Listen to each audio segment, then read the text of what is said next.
वैसे भी हमारे सुन्नियों ने नमाज तो वहाबियों को दे दी है।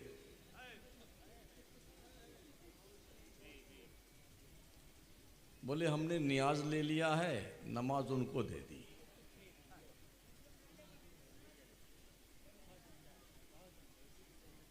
और हालत ये है, जिस पे नमाज फर्ज नहीं वो पूरी दुनिया में गठरी बना के घूम रहा है, और जिस पे नमाज फर्ज है वो जुम्मा भी नहीं पढ़ने आता।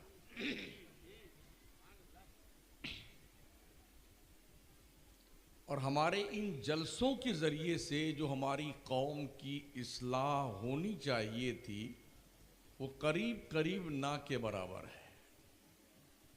क्योंकि जितने भी खतीब हमारे तशरीफ़ लाते हैं वो तकरीर जमाने के लिए तशरीफ़ लाते हैं। पूरा बताएंगे कि हमारे नाम के साथ ये अलकाब लिखिए, तब हम आएंगे जलसे में। और जब कमरे से वो निकलेंगे तो वहीं से उनके नाम के नारे लगने चाहिए कि तूफान मिल्लत तशरीफ़ ला रहे हैं।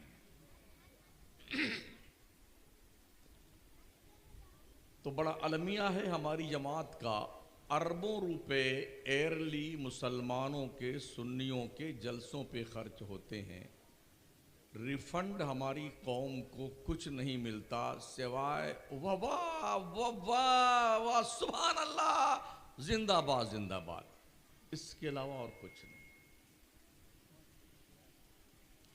इस पूरे मजमे में अगर मैं पूछ लूं कि मुक्तदी की कितनी किस्में हैं, उसके अहकाम क्या हैं, कोई एक नहीं जानता हो।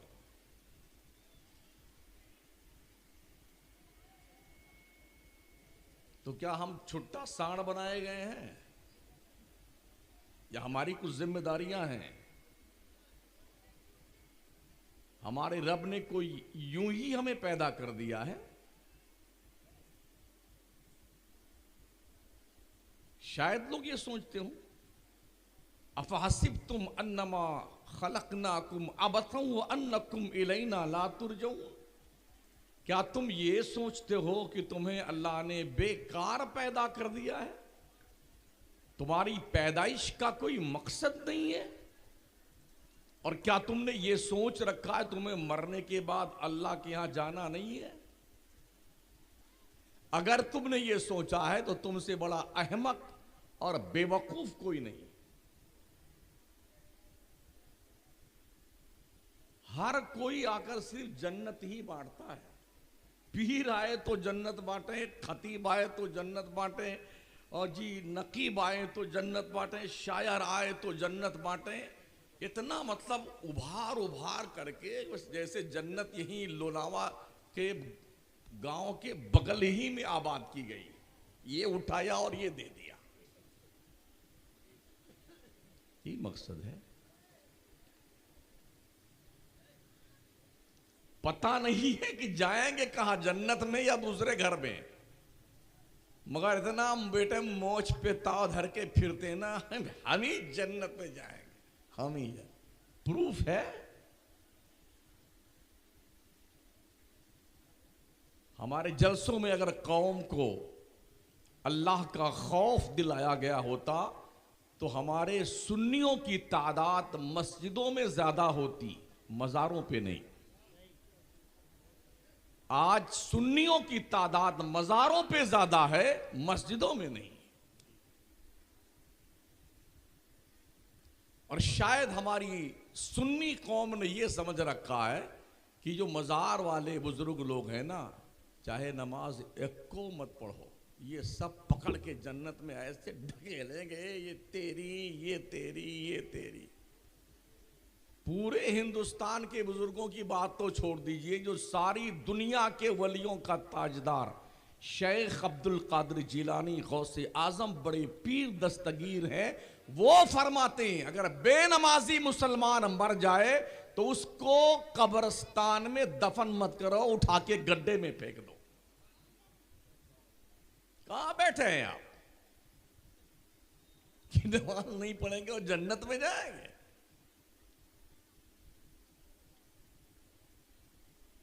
अजब लॉजिक है।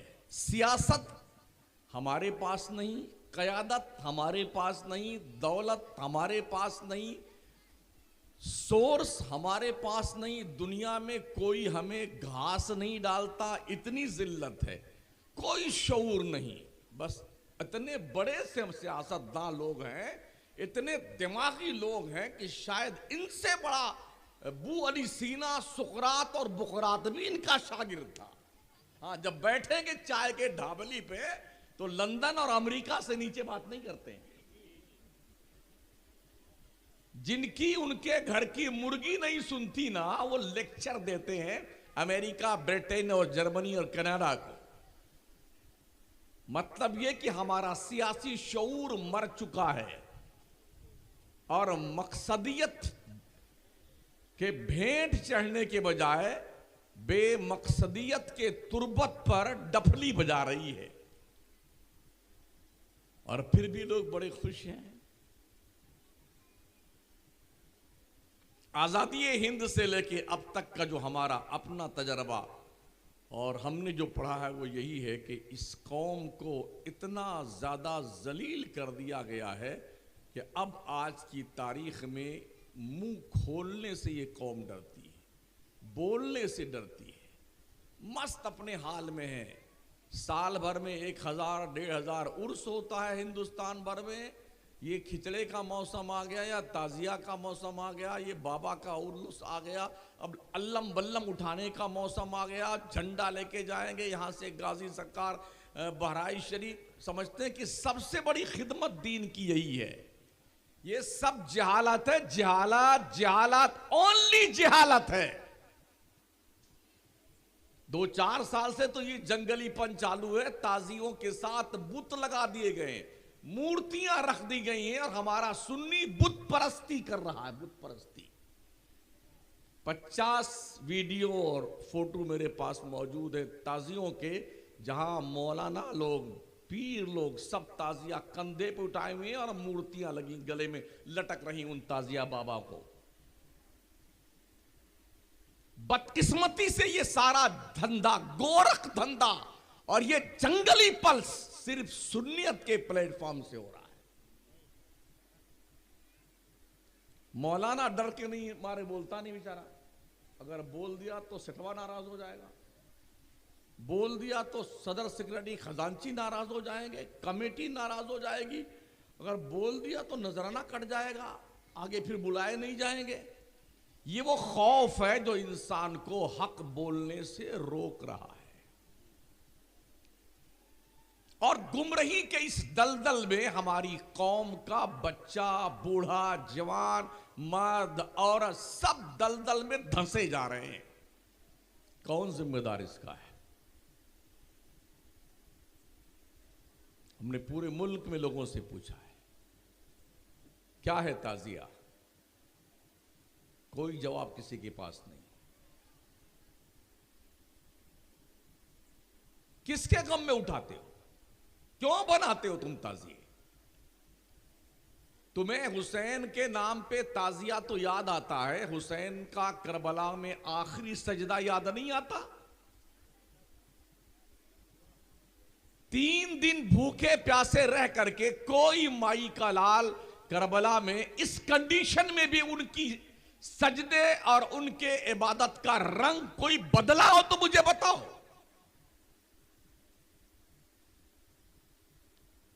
जान जाते जाते खुदा को सजदा कर करके ये मैसेज नबी के नवासे ने दिया है कि अगर कयामत की सुबह तक ऐसे हालात दीन मुस्तफा पे आ जाएं तो यही किरदार अपनाना। हुसैन शहीद इसलिए नहीं हुए थे कि उनके नाम का अल्लम बल्लम और ताजिया बाजिया उठाओ, इसलिए शहीद हुए थे खून में नहाओ, जख्म सहो, सर पैदा करो, जब वक्त आए दीन पे यूं हक अदा करो। बच्चे कुर्बान कर दिए, जवान कुर्बान कर दिए, भाई भतीजे कुर्बान कर दिए, रिश्तेदार कुर्बान हो गए, खुद की जान पेश कर दी। 82 में से 72 नफोसे कुदसिया शहीद हो गए, मगर नबी के दीन पर आंच नहीं आने दी। करबला में हुसैन ने नबी का लाया हुआ सजदा बचाया था ना। अल्लाह रब्बुल इज्जत ने वो एजाज दिया है हम हुसैन के नाम का झंडा बंडा नहीं लगाते, हुसैन दिल में रहते हैं, दिल में। हाँ, अगर वो ना होते ना करबला में, तो आज शनाख्त हमारी खत्म हो चुकी होती। ये टोपियां, ये दाढ़ियां, ये सजदों का वकार, ये मस्जिदों के मीनारे, ये कुरान की पाकीज़ा तिलावत, ये सब कुछ सदका है हुसैनी किरदार का। इसलिए ओ सुन्नियों, किस जंगल में घूम रहे हो ताजिया लेकर के? दुनिया के नक्शे पे एक करबला है जो इराक में है। करम फरमाओ ने हर गांव में करबला बना रखा है। हाँ, एक छोटका करबला है, वो बड़का करबला है। वो क्या, आशा, मलीदा, अगरबत्ती, लोबान, बोले कि जी मेहंदी निकाली जाती है और जी वो 4 दिन तक उसको घुमाया जाएगा, फिर बड़े इज्जतों वकार के साथ चौक पे लाया जाएगा, तो उसके आगे पीछे कुछ कूदने वाले बंदर की तरह कूदते रहते हैं। उनको फायक बोलते हैं, फायक। ये जमीर फरोशी, ये बेगैरती हजरत ज़ैनुल आबदीन करबला के चश्मदीद गवाह हैं। ये तन्हा बच के आए थे हजरत इमाम हुसैन की औलाद में से। लगभग 40 साल तक करबला के बाद मदीने में रहे, कभी भी उन्होंने ताजिया नहीं बनाया। उनके भाई उनके सामने शहीद हुए, उनके आवानो अंसार उनके सामने शहीद हुए, उनके वालिदे बुजुर्गार उनके सामने शहीद हुए। उनको गम नहीं था, ये फटे पड़े हैं 1400 साल के बाद। हाँ, वो ताजिया का लाए, पन्नी लाए, चमचमी लाए, बांस की फट्टी लाए, ऐसा सजा संवार करके हंसे हुसे हंसे हुसे। जाहिल कहेंगे, बंद कर दो ये जंगलीपन। हुसैनियत ताजिया उठाने का नाम नहीं है, हुसैनियत मुस्तफा के दीन पे जिबा हो जाने का नाम है। पहचानो अपने आप को, शऊर बेदार कीजिए। इमाम अहले सुन्नत ने फरमाया, जो ताजिया के सामने मलीदा, आशा, फातिहा, दुरूद और खिताब फरमाते हैं, वो मौलवी पेट पालने वाले हैं। देख लो फतवा रज़वी आप जाकर। हमारी कौम ने ये बोले, ये ताजिया को नहीं मानता है, ये सुन्नी नहीं है। अरे वाह, क्या तुम्हारे पास बहुत बढ़िया लाइसेंस है जारी करने का कि जो ताजिया को ना माने वो सुन्नी नहीं है, तुम सुन्नी हो। कुछ ये तर्क देते हैं, अरे हमारे दादा, परदादा, लकड़ दादा, पकड़ दादा से इसे चला आ रहा है। एक बार नहीं मनाया था तो भैंस मर गई थी, एक बार नहीं रखा तो वो लड़का मर गया। हमको 40 साल हो गए इसके खिलाफ तकरीर करते हुए, अभी तक हम नहीं मरे हैं, एकदम जिंदा है। अगर ताजिया रखने से कोई मरता नहीं है तो मेरी तरफ से इजाजत है, हर घर में हर आदमी के नाम की अलग अलग ताजिया होनी चाहिए। अगर ताजिया से कोई नहीं मरता है भाई साहब, तो मत मरो भाई साहब, बना लो सब लोग ताजिया। ये क्या लॉजिक है जो बाउंसर जा रही है? ताजिया रखेंगे तो मरेंगे नहीं, बीमार नहीं होंगे। हमने ऐसे ऐसे ताजियादारों को मरते हुए देखा, नाक रगड़ रगड़ करके वो मरने की दुआएं मांगते और मौत नहीं आती। इसलिए खुदा के लिए और सुन्नी अपने हाल पर रहम करो, अपने हाल पर।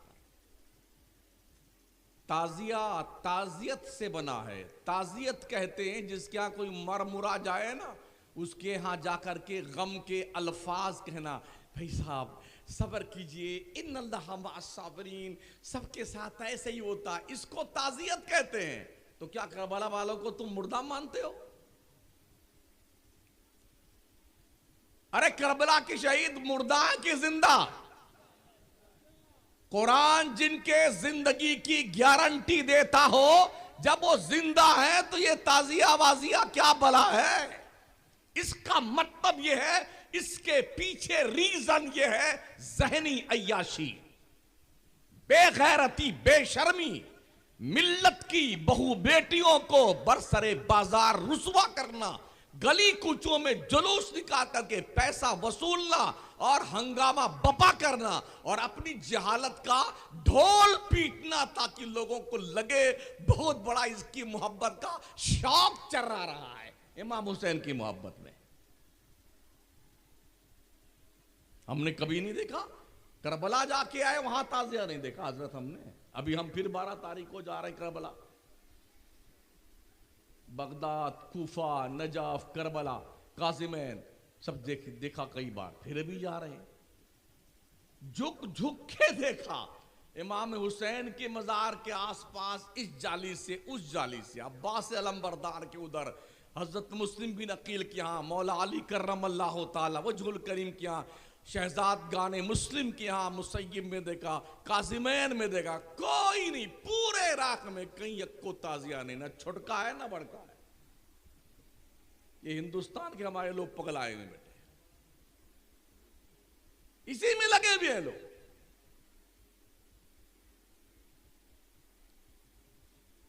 किस कदर हमारे यहां जहालत है। इन जलसों का क्या मकसद है?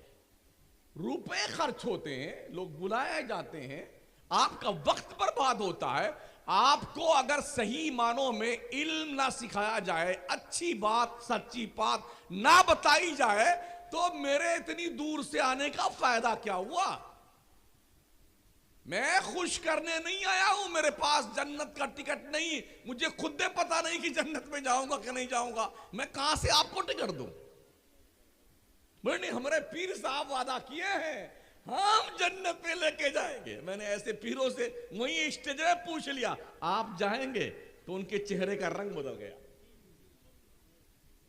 हजरत उमर जैसा बरगुज़ीदा बंदा जिसकी शान में कुरानी आयतें उतरी हैं, मुस्तफा करीम फरमाते लौ काना बादी नबिया लकाना उमर इब्नुल खत्ताब, अगर मेरे बाद कोई नबी आना पॉसिबल होता, उमर इस शान का मालिक है कि ये नबी बनकर आता। वो उमर कहते हैं अगर अल्लाह ने ऐलान किया हश्र के मैदान में कि मैंने सबकी बख्शिश कर दी मगर एक को नहीं बख्शा, हजरत उमर फरमाते हैं कि मुझे डर है कहीं वो उमर तो नहीं है जो बख्शा नहीं गया।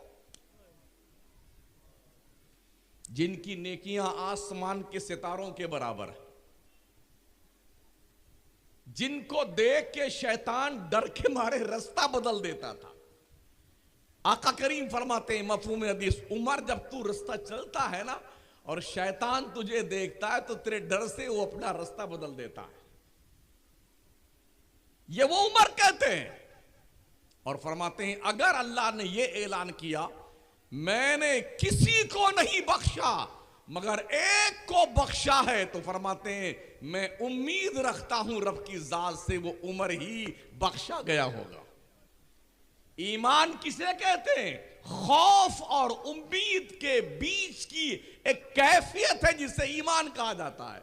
रब से डरते भी रहिए, उसकी रहमत की दहलीज पर कशकोले गदाई लेके भीख भी मांगते रहे, इसी का नाम ईमान है। जिस दिन ये मुकम्मल कॉन्फिडेंस के साथ आप कहेंगे हम ही जन्नत में जाएंगे, समझ लेना कि आपका बाप भी नहीं जाएगा इस मामले में, अगर ये कंडीशन आपकी और आपके बाप की है। जन्नत खरीदी नहीं जाती है, अल्लाह के करम से मिलती है, रब की इनायत से मिलती है। हमने पूरे मुल्क में देखा है इतने कव्वाली और कव्वाला और कव्वाल सज धज करके, जैसे नई नवेली दुल्हन नहीं आती है पहली रात में, ऐसे ही कव्वाला मुहतरमा सज के आती हैं। वो बीच में बैठती हैं, एक कव्वाल इधर एक कव्वाल इधर, और पूरी रात हाय हाय हाय वो इसको दुल्हन बनाता है, ये इसको दुल्हा बनाती है। ओ बेशरम लोगों, और तुम इस तरह बैठ करके अपनी गैरत का जनाजा निकलते देखते हो। लेके बेटे गड्डियां नोटों की नई नई 20-20 की और 10-10 वाली और 5-5 वाली, ऐसा वहां से चलेगा कूद फांदता यहां तक और मुहतरमा के ऊपर यूं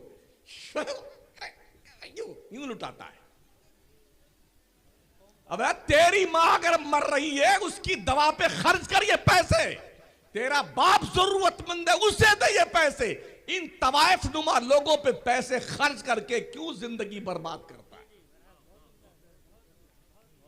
अल्लाह के वलियों के आस्थानों पे नचनियों को बुलाते हो, गवैयों को बुलाते हो।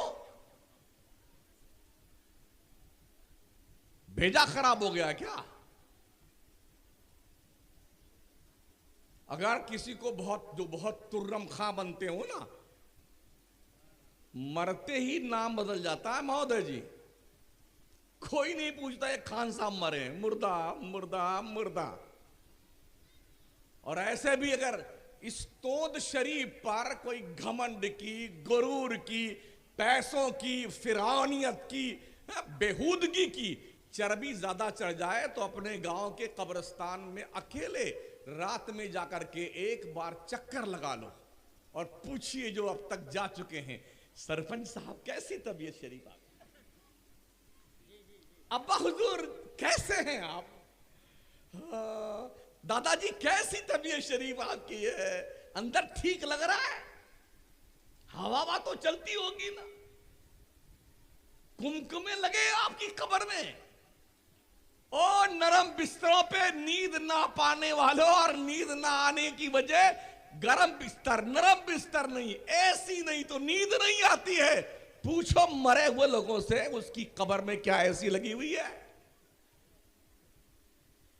खफ्ते में मुब्तला है मुसलमान हमारा।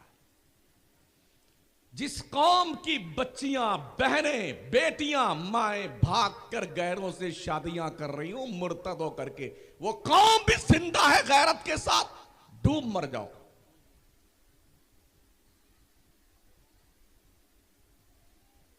मुल्की पैमाने पे एक कुत्ते के खिलाफ संघर्ष किया जा रहा है जिसने हमारे नबी की शान में गुस्ताखी की थी। अब तक उसके खिलाफ कोई एक्शन नहीं।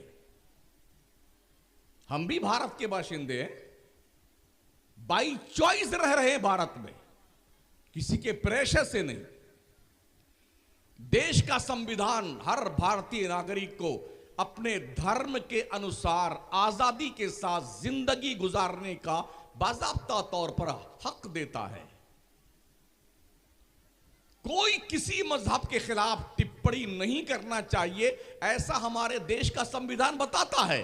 फिर लोग क्यों पगला जाते हैं, किसी मजहब के खिलाफ बातें करते हैं, किसी मजहबी रिफॉर्मर के खिलाफ बातें करते हैं। रोज एहतजाज हो रहा है, रैली निकल रही है और जनाबे वाला उसके खिलाफ FIR दर्ज हो रही है, मगर मजाल है कि सर पे जूं रेंग जाए।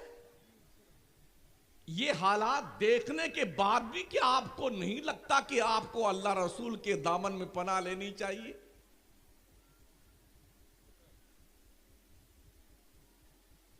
वो तो पागल हो गया था जिन्ना। हाँ, कई दोस्तों ने कहा, हमारे गैर मुस्लिम दोस्त, पाकिस्तान को बिल्कुल मिला लेना चाहिए हिंदुस्तान में। हमने कहा अभी बिस्मिल्लाह कीजिए, बिल्कुल मिला लेना चाहिए पाकिस्तान को हिंदुस्तान में। वो अटूट हिस्सा हमारे भारत का है। दिया किसने था? उसके नाम का पता लगाओ। किसने बांटा था देश को? हमने थोड़ी बांटा था। उस पगले ने मांग की और उसको देके साइड में कर दिया गया। अगर ऐसा ना होता तो शायद हम भी प्रधानमंत्री बनते इस देश में। जितना क्रीम तबका था वो पगला करके भारत छोड़ के पाकिस्तान चला गया और हमने अपने इस देश को ही सर्वप्रथम माना और यहीं रहे हम, और अब तक इसी जमीन से लगे हुए हैं। इस भारत के एक भी सेंटीमीटर जमीन पर अगर कोई नापाक नजर डालता है, चाहे चीन हो, चाहे पाकिस्तान हो, चाहे बांग्लादेश हो, मुसलमान ये दम रखता है कि उसकी आंखें निकाल लेगा। बावजूद इसके हमें शक की नजरों से देखा जाता है। मैं ये अर्ज करना चाहूंगा, ये मुसलमानों की कुर्बानियां थी 2000। अब जब क्या नाम है, अंग्रेजों का दौर खत्म हुआ है ना, अगर मुसलमान मौलाना मुफ्ती अल्लामा मैदान जंग में ना उतरे होते ना, तो अब तक ये गुलामी की जंजीरों में पूरा देश जकड़ा हुआ था। हम सब भूल गए। बस सुबह से शाम तक इस होटले बैठे हैं, वहां बैठे हैं, गप्पे चल रही हैं, समोसा पकौड़ी कचौड़ी खाए जा रहे हैं जैसे बकरियां कचर कचर खाती हैं हरदम। ऐसी चल रहा है सब कुछ। इतना समय आपके पास है बर्बाद करने का? 2 घंटा 3 घंटा 4 घंटा, यार किसको कहते हैं? बोले टाइम पास कर रहे हैं। ये तो ऐसे ही पास हो जाएगा, चाहे तुम पास करो चाहे ना करो। हर बच्चा चाहता है मैं जल्दी जवान हो जाऊं, कोई जवान नहीं चाहता कि मैं बूढ़ा भी हो जाऊं। मगर क्या गजब का बुढ़ापा है, कोई चाहे चाहे ना चाहे वो जल्दी तशरीफ ले आता है। आईना में चेहरा देखने का बड़ा शौक लोगों को होता है ना, इसलिए कि उसमें चेहरा दिखाई पड़ता है। अगर आईने में किरदार दिखाई पड़ने लग जाए तो शीशा कोई नहीं देखेगा। इसलिए अपने हालत-ए-जार पे रहम करो, अपने घर के बच्चों की बच्चियों की तरबियत करो। ये जो फालतू के पैसे इस हुलूस में, बाबा के उस हुलूस में, उस कव्वाली पे, उस ढोल बाजे तबले पर और सरंगी पर और कव्वाल और कव्वाला पर और जी ताजिया और खाजिया पर ये पैसे इकट्ठा करो और अपने पीर के नाम, अपने अब्बा के नाम, गौस पाक के नाम, गरीब नवाज के नाम, आला हजरत के नाम, मखदूम सिमनानी के नाम की कॉलेज बनाओ, स्कूल बनाओ, यूनिवर्सिटी बनाओ, दारुल बनाओ, ताकि बच्चे आपके ग्रेजुएट हो, क्वालिफाइड हो, दीन के दायरे में रहते हुए दुनिया की कौमों के आंखों में आंखें डालकर देखने का हौसला पैदा करें। आज हमारी बच्चियों को गैरों के कॉलेज में एडमिशन इसलिए नहीं मिलता है कि वो बुर्का पहन के आती। पहले इबा उतारिए, निकाब उतारिए, तब एडमिशन दिया जाएगा। हम आए दिन पढ़ते हैं अखबारात, मीडिया के हवाले से खबरें मिलती रहती हैं। क्या मुसलमान इतना इतना मंगता हो गया है, इतना फकीट्टा हो गया है कि ये अपना स्कूल नहीं बना सकता है? बंद कर दो, जलसे बंद कर दो और साल भर के जलसों का पैसा इकट्ठा करके एक यूनिवर्सिटी हम बना सकते हैं और अपनी मुस्लिम कम्युनिटी के बच्चों को बाज़ाब्ता स्कॉलरशिप दे करके उन्हें तालीम दी जाए ताकि डॉक्टर, इंजीनियर, लॉयर, आईएएस अफसर, आईपीएस बने। दुनिया यही तो चाहती है ना कि मुसलमान कौम और एससी, एसटी, ओबीसी माइनॉरिटीज के स्टूडेंट्स जो है वो पढ़ने ना पाएं। और हमारी कौम ऐसे ही नहीं चाहती है। चलो 10वीं तक बाई ग्रेस पास हुआ ना, बेटा गुड्डू बंबई चले जाना, किसी होटल में कोई प्लेट व्लेट साफ करते रहना, कहीं जाकर के बटन टांगते रहना, 2-4-5 हजार रुपया मिलेगा तो अम्मी का पान तक का खर्चा निकल ही जाएगा, है ना? हम इसी में खुश हैं। वो छोटे बच्चे जिनके पढ़ने की उम्र है, वो बच्चे बंबई और बड़े बड़े शहरों में, लुधियाना में, कलकत्ता में और जनाबे वाला लखनऊ में, कानपुर में, दूसरे शहरों में, चेन्नई में, हमने देखा है बेचारे जिनकी पढ़ाई की उम्र है, वो बच्चे वहां मेहनत मजदूरी कर रहे हैं।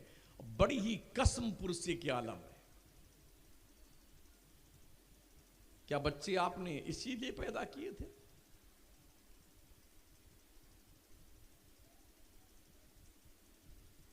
इतना सब कुछ होने के बाद भी हमारी समझ में कुछ नहीं आता है। ऐसी बेसुध कौम तो हमने अब तक नहीं देखी है।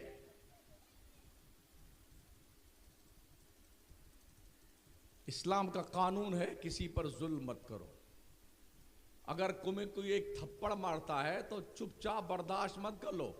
जितना जोर से उसने मारा ना, उतना ही जोर से खींच के लगाने का जज्बा पैदा करो। किसी ने तुम्हारी नाक काटी है तो उसके बदले में नाक ही काटी जाएगी। तुम्हारी आंख किसी ने फोड़ी है, उसके बदले में आंख फोड़ी जाएगी। इसी का नाम इंसाफ है। और जब तंग आ गई हमारे मुल्क की हुकूमत तो सुषमा स्वराज ने, जब वो अपने दौर में अपने दल की नेता थी विपक्ष में, तो उन्होंने बरजस्ता यही कहा था पार्लियामेंट में कि सऊदी का कानून लागू कर दो भारत में, ताकि बलात्कार और रेप के केस बंद हो जाएं। एहसास है ना तुम्हें? ये सऊदी के बाप का कानून नहीं है, रसूल पाक का कानून है, अल्लाह का कानून है। इंसाफ यही है कि बलात्कारियों को सजा दी जाए। शादीशुदा है तो उसे खड्डे में गाड़ करके पत्थर मार मार के मार डालो। एक मरेगा ना तो 1000 लोगों की आंखें आंसुओं से तर हो जाएंगी। अभी 1 महीना पहले सऊदी अरबिया में 7 पाकिस्तानियों ने किसी एक बच्ची के साथ सेनाबिल जबर किया, पकड़े गए। एक बाली मुजरिम ठहरे, 7 के हाथ पीछे बांध दिए गए। भरे मजमा में बरसरे बाजार उनकी गर्दन ऐसे काटी गई, मारा धड़ाम से, मुंडी उधर धर उधर। ये 7 मारे गए हैं ना, तो 7 लाख को इबरत हासिल होती है कि यार ऐसा नहीं करना चाहिए। इसे कहते हैं इस्लाम का कानून। और यहां तो बलात्कारियों को हार फूल पहनाया जाता है, जानियों का इस्तेकबाल किया जाता है। वारे क्या मुल्क हमारा है, जहां पर पापियों को शरण दी जाती है, जालिमों की हिमायत की जाती है, बदकारों को बाज़ाब्ता तौर पे सपोर्ट किया जाता है, मगर इस्लाम इन तमाम चीजों पर चौकड़ी लगाता है ताकि दुनिया में इंसाफ कायम हो। ना कोई जुल्म करे बड़ा छोटे पर, ना कोई किसी के खिलाफ ऑब्जेक्शन करे। कानून को सब फॉलो करो, कानून को हाथ में कभी मत लो, ताकि मुल्क का निजाम दरहम बरहम ना होने पाए।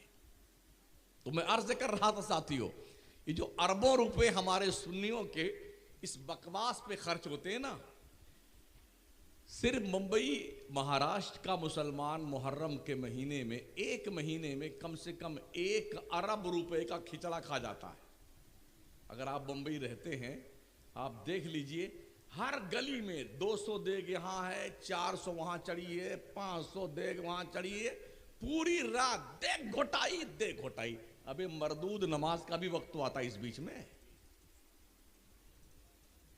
क्यों नहीं पढ़ने जाता? करबला में इमाम हुसैन भूखे थे और यहां पर थे, बोटी से सिझा रहे हैं और दलिया को घोल रहे हैं और फिर खाए जा रहे हैं और पिए जा रहे हैं। अरबों रुपए का शरबत पी जाता है, खिचड़ा खा जाता है। बोलता हम हुसैनी, ये चेहरा दाग दिया जाएगा जहन्नम के अंगारों से। तुमने इस्लाम की तस्वीर को मस्ख करने की नापाक जसारत की है। इसलिए सोचिए और 100 बार सोचिए, अपने बच्चों तक आप दीन कैसे मुंतकिल कर सकते हैं। आज के वक्त का सबसे बड़ा चैलेंज ये है, जो आपके सीने में ईमान है, इस ईमान को अपने बच्चों के दिल में ट्रांसफर करने का कोई आपके पास सिस्टम है?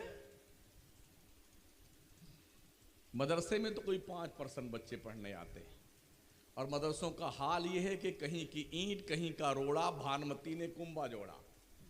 दरवाजा लगा है तो खिड़की टूटी हुई है, खिड़की टूटी है तो दरवाजा लगा हुआ है, दरवाजे भी हैं तो कुंडी नहीं है जरा।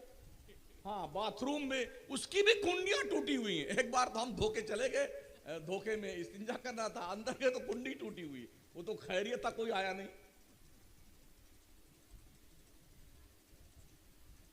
और कितने पढ़ाने वाले, पान खाने वाले, पूड़ियां खाने वाले। जब खुद खाओगे पान पूड़ी तो किस बच्चे को मना करेंगे आप? हमारे मौलाना लोग कहते हैं यार ये शमसुद्दीन हमको भी नहीं छोड़ता। हम बिल्कुल नहीं छोड़ेंगे, सीधी सी बात है।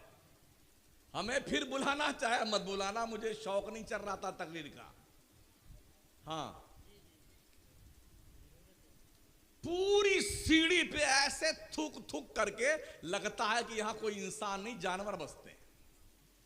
और अगर मच्छर के रोकने के लिए जालियां लगा दी ना खिड़कियों में, तो ऐसे उसमें सुराख कर लेंगे और बड़े अदब के साथ उतनी दूर पिचकारी जाए।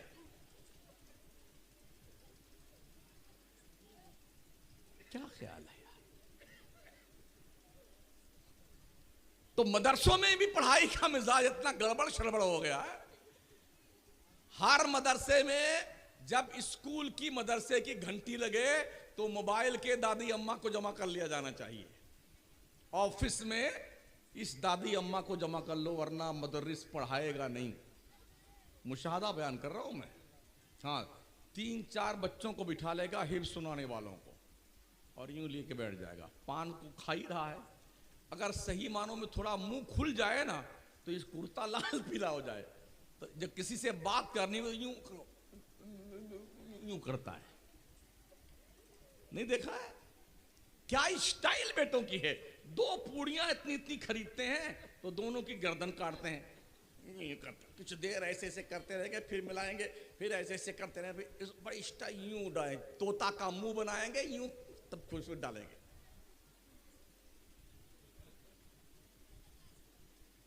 मेरे नबी ने फरमाया था जिसके मुंह से बदबू आती हो, जो कच्ची लहसुन कच्चा प्याज खा ले, जब तक मुंह की बदबू खत्म ना हो जाए हमारी मस्जिद के करीब ना आए।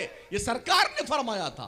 बीड़ी पीने वाला, तंबाकू और पूड़ी खाने वाला आपके बगल खड़ा हो जाए ना, जी करेगा अभी नियत तोड़ के भाग जाए इसके पास से। उसके जिस्म से बदबू आती रहती है। तो मोबाइल लेकर के पान तो खाए हुए है ही है। अबे खबीस पढ़ना, अरे नेट पट तू सुन इसका, ये चल रहा है। इसलिए जो मदरसे के जिम्मेदार हैं उनसे गुजारिश है, घंटी लगते ही हर मुदर्रिस के मोबाइल को ऑफिस में जमा कर लो और छुट्टी हो तो उनको दो उनका मोबाइल। अब आप लेके जाइए। वक्त के अंदर घंटी लगने के बाद से लेके जो ड्यूटी आपकी मदरसे में ली जाती है, उस ड्यूटी के पीरियड में आप मोबाइल पर किसी से बात नहीं कर सकते हैं, जो आपकी पर्सनल बात। जायज ही नहीं है, जायज ही नहीं है। अगर कोई इसके जवाज के कायल हैं, मुझे रेफरेंस दीजिए आप।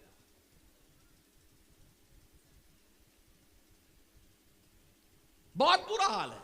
तो मदरसों की कंडीशन ये है, बच्चे अब माए क्या करते हैं, गुड्डू को पढ़ाने के लिए बड़ा शौक है, उनको नहला धुला करके कपड़ा वपड़ा बढ़िया पहना करके, शर्ट बढ़िया पहना, इन किया, पैंट वैन में जूता मोजा, काजल पाउडर लगा के, टाई फाई पहना करके, नजरा वजरा पार करके, फिर वो गुड्डू के पापा को जगाती है। अरे उठिए ना, टाइम हो गया, उठिए ना।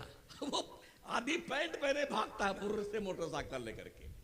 और जब मदरसे की बारी आती है ना, उस बच्चे के लिए जो स्कूल कॉन्वेंट पढ़ने जा रहा है, देसी घी का पराठा बनाती है माँ, आमलेट बनाती है, चॉकलेट रखती है, पैसा रख देती है और फिर उसे बलाएं लेती है, जा बेटे पढ़ने। और जो बेचारा थोड़ा मंद बुद्धि है, कम ज्ञानवान होगा, तो उसको 2 थप्पड़ मारते, चट मदरसा में। 2 घंटा मौलवी का दिमाग खा के आ जाएगा। वो मदरसा बेचारा ना उसको नहलाया अल्लाह की बंदी ने, ना कपड़ा पहनाया, पैजामा फटा हुआ है, कुर्ता फटा है, और असल कुरान का 4 वरक पहले का गुल, पीछे का 4 वरक गुल, वो पी दोनों नली चालू है ये। हाँ, ये दोनों नली चालू है, बैठा है, सब पूछता है ना, लगता है पूरी आस्तीन में आरा रोड लगा हुआ है। 2 घंटा मौलवी का दिमाग चाटता है, क्या खाक पढ़ेगा वो? बोले पहले जैसे मौलाना नहीं पैदा होते हैं, पहले जैसे बच्चे ही नहीं रह गए भाई साहब। अपने जीनियस बच्चों को मदरसे में भेजो, तब कोई गजाली पैदा होगा, तब कोई गजाली दौरा पैदा होगा, अबू अली सीना पैदा होगा, अल्लामा शमसुद्दीन तख्ताजानी पैदा होगा, सलाहुद्दीन अय्यूबी पैदा होगा। जानते हैं, अच्छा बच्चा दीजिए ना, मदरसे में भेजेंगे मंद बुद्धि का, देखता इधर है तो लगता इधर देख रहा हो, खत्म, जाओ हाफिज जी बन जाओ। ये लुलवा लंगड़ा बेचारा हाफिज जी बन जाएगा तो वो आफत जी बनता है, हाफिज जी नहीं, आफत जी। हाँ, ओ मालदारों, अपने बच्चों को, जो जीनियस बच्चे हैं उन्हें मौलाना बनाओ। जैसे मैं बोलता हूं ना, सीने पे चढ़ करके, जब तक बच्चे ऐसा आलिम नहीं बनेंगे ना, तब तक कौम में सुधार नहीं हो सकता है। और जो बच्चा आपसे दब के पढ़ेगा, अरे सेठ साहब आ रहे हैं, अभी फतियां कराएंगे तो लड्डू मिलेगा। हाँ, वो बंबई वाला सेठ अभी आ रहा है तो वो भी सेब पे फातिया करवाएगा तो एक एक सेब मिलेगा। इस चक्कर में जो बच्चे रहते हैं ना, वो कभी भी उस सेठ की आंखों में आंखें डाल के बात नहीं कर सकते। उसे पता है इसका सेब संतरा हमने खाया है। ऐसे बच्चों को दो मदरसे को। और सिर्फ स्कूल की तालीम पर अगर तुमने ये सोचा है कि हमारे बच्चे बहुत बढ़िया दीनदार बन जाएंगे। अभी 2 महीना पहले एक वीडियो मैंने देखी, यूनिवर्सिटी के पढ़ने वाले बच्चे मिस्र गए घूमने के लिए, मुसलमानों के, वहां के म्यूजियम में गए तो फिरौन की वहां लाश मौजूद थी। वो वहां नियत बांधे फातिहा पढ़ रहे थे फिरौन की लाश पे। जिस कौम के बच्चों को यही पता ना हो फातिहा पढ़ी कहां जाती है, क्या तवक्को रखते हैं कि आपके बच्चे ये जान सकते हैं कि दीन क्या है? ये कॉलेज की तालीम, यूनिवर्सिटी की तालीम भाई साहब ये। और अब तो कोई पूछने भी नहीं आता, बस उठाया मोबाइल की दादी अम्मा को, सर्च वर्च किया, ओहो ये डॉक्टर जाकिर नाइक साहब है, ये इंजीनियर साहब है। एक बात मुझे बताओ, अल्लाह न करे आपका हाथ पैर टूट जाए तो आप क्या करेंगे? अस्पताल जाएंगे या